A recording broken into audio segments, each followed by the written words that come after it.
Bank के staff हैं bank of Baroda.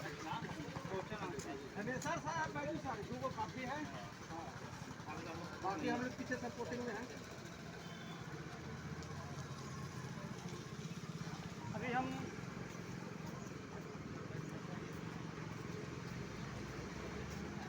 Bank of Baroda के पूरे टीम जो वृक्षारोपण के लिए यहाँ पर डेरे सूर्य मंदिर के पास एकत्र हुए हैं, उन सभी टीम के सदस्यों के साथ मैं उपस्थित हूँ। सर, ये बताएंगे आप लोग ये वृक्षारोपण का कार्यक्रम कितने सालों से यहाँ पर आप लोग करते आए हैं?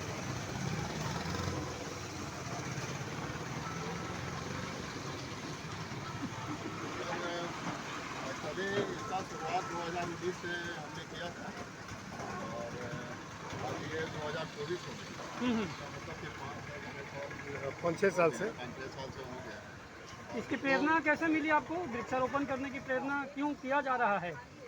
क्या उद्देश्य है इसकी? हम देखते हैं कि आजकल गर्मी और ये सब काफ़ी बढ़ गया है और जब गर्मी का टाइम आता है तो लोग एसी को याद करते हैं, तो उस समय हमको सिर्फ पेड़ याद आता है कि पेड़ अगर होता, सभी जगह पेड़ होता तो आज एसी लगाने की आवश्यकता नहीं पड़ता और हमारे वायुमंडल भी साफ होता। तो हमने वहाँ से प्रेरणा लिया था और करीब 2019 से आज लगातार हमने वृक्षारोपण को उत्साहित किया है, प्रोत्साहित किया है। आप सभी लोग तो बैंकिंग से जुड़े हुए हैं, ये पर्यावरण संरक्षण को लेकर के मन में कैसे विचार आई कि पर्यावरण संरक्षण किया जाए और इसके प्रति लोगों को जागरूक किया जाए? कैसे ये विचार कैसे आप लोगों में आई? तो ये मन है, मन से आ गया कि भाई करना चाहिए। मतलब हम लोग तो बैंकिंग काम करते ही हैं, इस लिंक से भी कुछ करना ही चाहिए था। बैंक ऑफ बड़ौदा ने एक स्पेशल ड्राइव भी चलाया हुआ है ग्रीन अर्थ का। ओके। ग्रीन अर्थ मीन्स है कि हमारा जो बैंक इनिशिएटिव लिया गया है कि हमारा जो इन्वायरमेंट है उसको ग्रीन किया जाए ताकि पेड़ पौधे लगा करके ही वो संभव हो सकता है।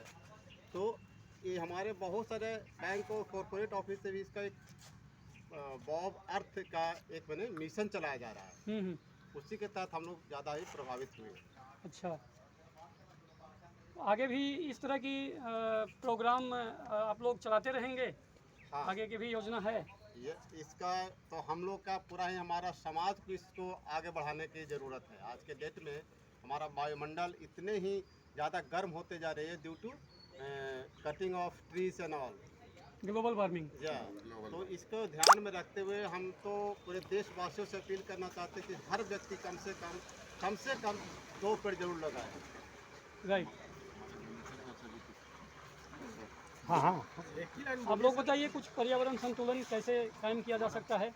देखिए, आज के जो परिवेश में जिस तरह से तापमान बढ़ रहा है और पशु पक्षियाँ कम हो रही है, तो ये ज़रूरी है, हम लोगों का अपना एक दायित्व बनता है कि पेड़ पौधे को संरक्षित रखें या जिससे ज़्यादा करें। क्योंकि आप दशक बाय दशक अगर जो पुराने दशक में जाते हैं पिछले 10 साल में और अभी का जो तापमान है या पशु पक्षियों के लेके जिस तरह को ये वातावरण को संतुलित रखते हैं वो काफ़ी बिगड़ जा रहा है, जिससे तापमान क्या हुआ है कि बढ़ जा रहा है।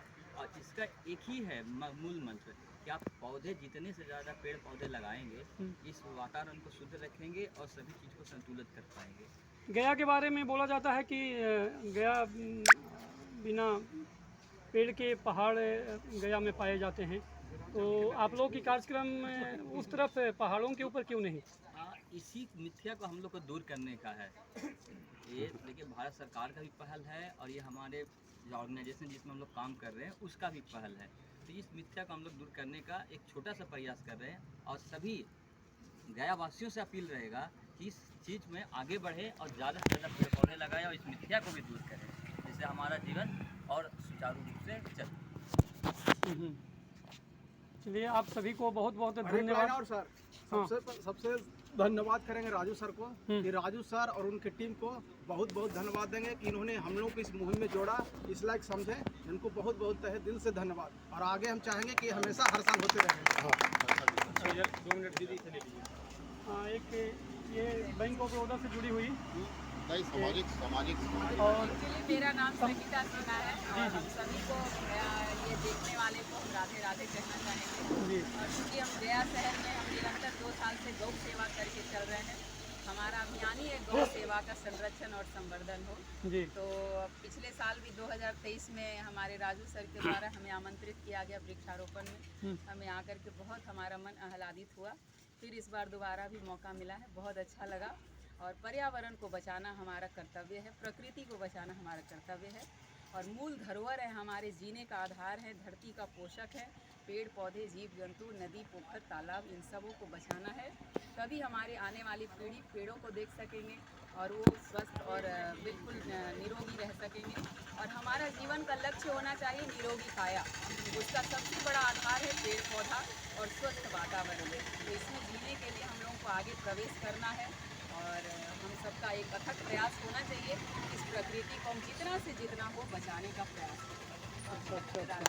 मतलब गौवंश संरक्षण के अलावा आपकी प्रकृति संरक्षण पर भी बिल्कुल आपकी मेरा काफ़ी पूरा स्पष्ट है। बिल्कुल, इसीलिए अभी आपका कहना था कि पहाड़ यहाँ बिना पेड़ों के हैं, तो कुछ चीज़ें हम यहाँ कहना चाहेंगे कि अगर हम प्रकृति से प्रेम करते हैं तो अपनी जो माया का चीज़ है वो हम उसको थोड़ा सा त्याग करेंगे तो पेड़ में भी, पहाड़ों में भी पेड़ उग जाएंगे। और उगेंगे नहीं, वो हमें तो मिला ही है, लेकिन हम उसको काट रहे हैं क्योंकि हमें चाहिए गाड़ी चलाने के लिए रोड चाहिए, तो पहाड़ काटे जा रहे हैं। तो इसीलिए हमारे पहाड़ भी आज जो है रो रहे हैं, तकलीफ में हैं।